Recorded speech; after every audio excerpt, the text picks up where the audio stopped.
Hello, this is just a quick update on Marduk. Let's see here.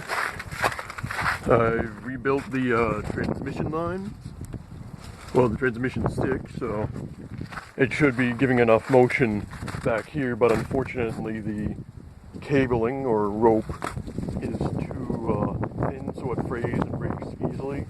So I'm replacing that with cables. That's pretty much 3 of these orange guys braided together.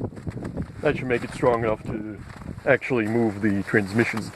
And I've noticed as the mech is settling, the wheels are starting to angle a bit, so the wood is colliding with the sort of rotation pad.